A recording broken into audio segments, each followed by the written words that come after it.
July August গণঅভ্যুত্থানের বর্ষপূর্তিতে রাজধানীর শাহবাগে সমাবেশ করছে জাতীয়তাবাদী ছাত্রদল। বিস্তারিত জানাতে সমাবেশস্থল থেকে যুক্ত আছেন সহকর্মী আনোয়ার হোসেন। আনোয়ার, কেমন দেখছেন সমাবেশ?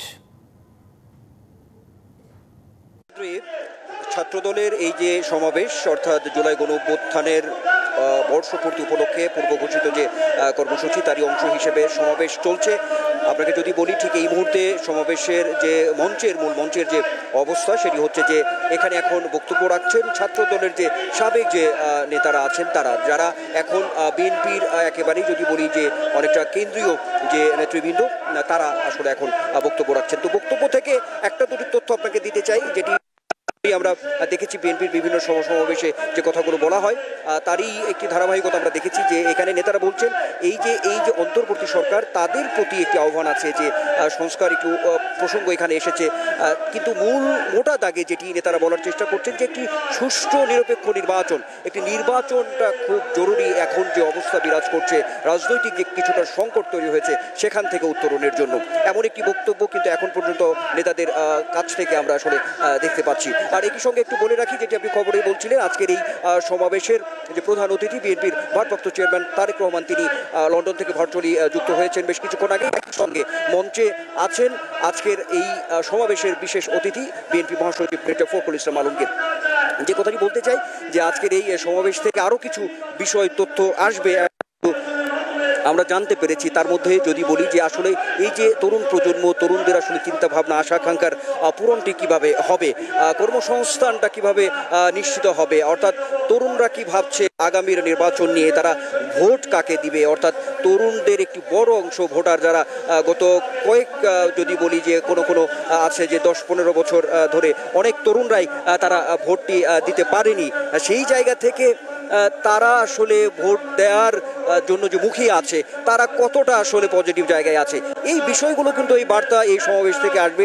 সেক্ষেত্রে যারা ছাত্র নেতা আছেন দেশ জুড়ে, তাদের আসলে ভূমিকাটা কি হবে, আগামীর যে রাজনীতি, আগামীর যে নতুন বাংলাদেশ বিনির্মাণে যে তরুণদের অংশগ্রহণ কতটা নিশ্চিত হবে, সেই জায়গা থেকে তাদের ভূমিকা আসলে কতটা হবে। তো এরকম বিভিন্ন বার্তা আজকের এই সমাবেশ থেকে আসবে, এমনটা কিন্তু আমরা জানতে পেরেছি। সেই সঙ্গে দলীয়ভাবেও যেহেতু এখানে হাইকমান্ড, অর্থাৎ বিএনপির ভারপ্রাপ্ত চেয়ারম্যান তারেক রহমান এখানে বক্তব্য রাখবেন, সেখান থেকেও দলীয় কিছু অবস্থান তো অবশ্যই আসবে, বিএনপি মহাসচিব বক্তব্য রাখবেন, সেখান থেকেও দলের জায়গা থেকে বড় ধরনের কোনো বার্তা আসবে, সেটি তো আমরা বলতেই পারি। সব মিলিয়ে একটি সুশৃঙ্খল ছাত্র সমাবেশ আজকের এই শাহবাগ মোড়ে, সেটি আমরা বলতেই পারি। একেবারে চতুর্দিক, আমি যদি বলি শাহবাগ মোড়ের চতুর্দিক যে রাস্তাগুলো আছে, সেখানে একেবারে পরিপূর্ণ হয়ে গেছে।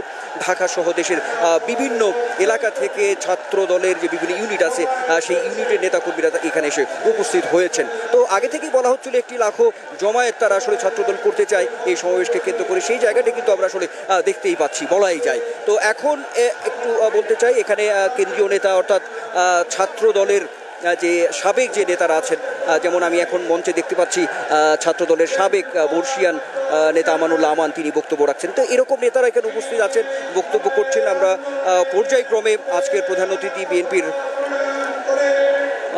ভারপ্রাপ্ত চেয়ারম্যান তারেক রহমান পর্যায়ক্রমে বক্তব্য রাখবেন, সেই সঙ্গে বিশেষ অতিথি হিসেবে মির্জা ফখরুল, তিনিও আসলে বক্তব্য রাখবেন। এখন একটি বিষয় বলে রাখি আজকের এই সমাবেশকে কেন্দ্র করে, সেটি হচ্ছে যে বলতে চাই যে এখানে কিছু বিষয়, কিছু নির্দেশনা ছাত্রদলের পক্ষ থেকেও দেওয়া হয়েছিল, সেই বিষয়টি কিন্তু আমরা লক্ষ্য করেছি। অর্থাৎ একটু সুশৃঙ্খল একটি সমাবেশ কিভাবে করা যায়, যেমন আগে থেকেই বলা হয়েছিল যে ছাত্রদলের পক্ষ থেকে যারা বিভিন্ন ইউনিট নিয়ে আসবে এই সমাবেশে, তারা কোনো ফেস্টুন, ব্যানার বা কোনো ধরনের মিছিল, কোনো ধরনের শোডাউনের মধ্য দিয়ে আসলে এখানে উপস্থিত হবেন না, এমন একটি কিন্তু আগে থেকে দেওয়া হয়েছিল।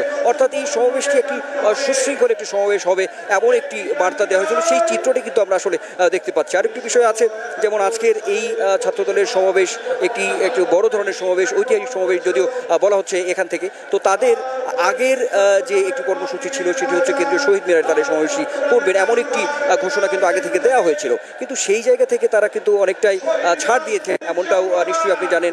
তারা এখানে আরেকটি সংগঠন, জাতীয় নাগরিক পার্টি এনসিপি তারা একটি কর্মসূচি তারা পালন করছে, সেখানে একটি সমাবেশ করছে, তো তাদেরকে একটু জায়গা করে দেওয়া।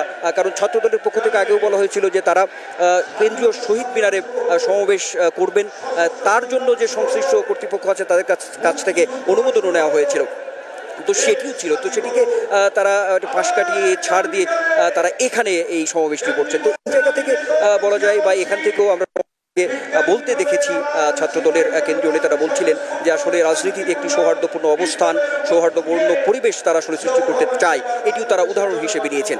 একই সঙ্গে একটি বিষয় জানিয়ে রাখি যে ছাত্রদলের আজকের এই সমাবেশকে কেন্দ্র করে আর অন্যান্য কিছু সংগঠনের সমাবেশ আছে এই আজকে এই রাজধানীতে, তো সেই জায়গা থেকে কিছুটা যে দুর্ভোগ, জনদুর্ভোগ হবে, রাস্তাঘাট কিছুটা বন্ধ হয়ে যাবে, যানজটের তৈরি হবে, এমন একটি আশঙ্কার জায়গা থেকেও ছাত্রদলের পক্ষ থেকেও আমরা দেখেছি যে আগে থেকেই একটি দুঃখ প্রকাশ করা হয়েছিল, সেটিও আমরা দেখেছি। বা আজকেও আমরা বিভিন্ন নেতাদের সঙ্গে কথা বলেছি ছাত্রদলে, তারা বলেছেন যে আসলে এই সাময়িক দুর্ভোগের জন্য তারা অনেকটাই দুঃখ প্রকাশ করেছেন। তো আরও যদি কিছু বিষয় বলতে চাই, সেটি হচ্ছে যে আমরা দেখেছি যে তারুণ্য সমাবেশ করেছে আসলে এই সহযোগী 3 সংগঠন, তার মধ্যে ছাত্রদলও ছিল। আসলে তারা যে বার্তাটি দিতে চায় যে আগামীর বাংলাদেশ বিনির্মাণে এই যে তরুণ প্রজন্ম যারা আছে একটি বড় অংশ, ছাত্রদল আসলে কার্যক্রমটা আসলে কি, তাদের ভূমিকাটি, তারা আসলে এই তরুণদের দোরগোড়ায় আসলে পৌঁছতে চায়। এই ধরনের সমাবেশের অন্যতম একটি উদ্দেশ্যও এটা রয়েছে, আমরা আগেও দেখেছি। তো বারবারই ছাত্রদলের পক্ষ থেকে এই বিএনপির সহযোগী সংগঠন, বিএনপির ভ্যানগার্ড হিসেবে খ্যাত এই ছাত্রদলের পক্ষ থেকে এমনটাও বলা হয়েছে। সব মিলিয়ে যদি হিমাদ্রি বলি তাহলে বলতে হবে সমাবেশ চলছে, তো একেবারেই সুশৃঙ্খল একটি সমাবেশ চলছে। তো নিশ্চয়ই এখান থেকে একটি বার্তা আসবে, সেই অপেক্ষায় আমরা আছি। পর্যায়ক্রমে বক্তব্য দিচ্ছেন নেতারা, অল্প কিছুক্ষণের মধ্যেই বিএনপি মহাসচিব ফখরুল ইসলাম আলমগীর, সেই সঙ্গে বিএনপির ভারপ্রাপ্ত চেয়ারম্যান প্রধানমন্ত্রী হিসেবে আছেন, তিনি বক্তব্য দেবেন, সেখান থেকেও হয়তো কোনো সুনির্দিষ্ট বিষয় উঠে আসবে। তো সেই বিষয়গুলো আপনার মাধ্যমে নিশ্চয়ই আমরা দর্শকদেরকে জানাতে পারবো। হিমাদ্রি। আনোয়ার, আরেকটি বিষয় যেটি জানতে চাই, দীর্ঘদিন পর এত বড় একটি সমাবেশ, তাও তাদের একটি অঙ্গ সংগঠন ছাত্রদলের, এবং তাদের দূর দূরান্ত থেকে 64 জেলার বিভিন্ন প্রান্ত থেকে সেখানে তাদের নেতাকর্মীরা এসেছে, তাদের সাথে কথা বলার সুযোগ হয়েছে না, তাদের মধ্যে তাদের উচ্ছ্বাসটা কেমন দেখছেন সেখানে? আপনার মাধ্যমে যদি আমরা একটু কয়েকজন দর্শকদেরকে জানতে চাই।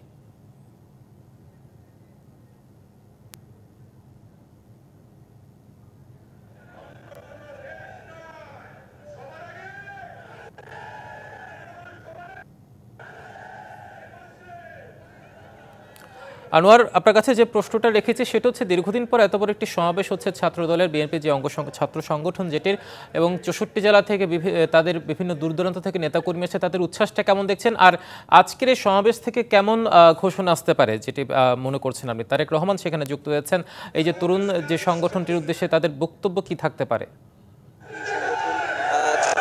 ছাত্রদলের জন্য একটি মাইলফলকও বলা যায়, কারণ ছাত্রদল বিভিন্ন সময়ে বিভিন্ন অনুষ্ঠান আমরা করেছি, সমাবেশ এই ছাত্রদলের পক্ষ থেকে আমরা দেখেছি।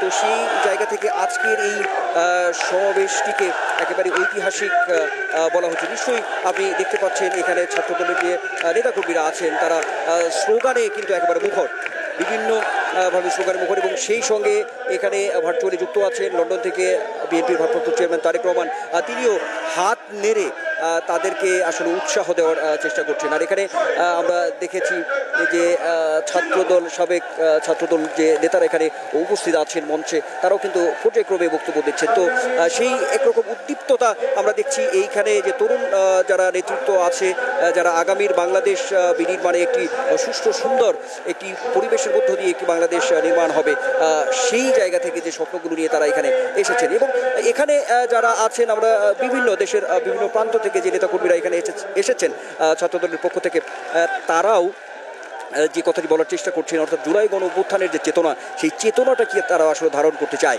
এবং সেই ধারণ যে বোধটি চেতনা, সেই চেতনাটাকে ধারণ করে যেমন তারা নেতৃত্বস্থানীয় যারা আছেন তারা যেমন ধারণ করেন, ঠিক তেমনিভাবে এই বোধটাকে দেশের তরুণ প্রজন্মের কাছে আসলে পৌঁছে দিতে চায়, এমন একটি বিষয় কিন্তু তারা বলছেন যে ছাত্রদলের সাংগঠনিক অভিভাবক দলের ভারপ্রাপ্ত চেয়ারম্যান তারেক রহমানের যে নির্দেশনা, সেই নির্দেশনা অনুযায়ী কিন্তু আসলে তারা সামনের দিকে এগিয়ে যাচ্ছেন। তো সেই জায়গা থেকে যদি বলি আমরা শেষ করব আসলে দেখতে পাচ্ছি এখানে সুশৃঙ্খল একটি সমাবেশে এখন চলছে। কেন্দ্রীয় নেতৃবৃন্দ যারা আছেন, ছাত্রদলের সাবেক নেতারা বক্তব্য দিচ্ছেন।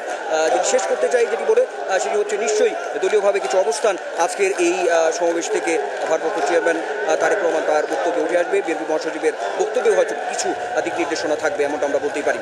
হিমাদ্রি, নিশ্চয়ই আনোয়ার, আপনাকে ধন্যবাদ আমাদের সাথে যুক্ত হওয়ার জন্য।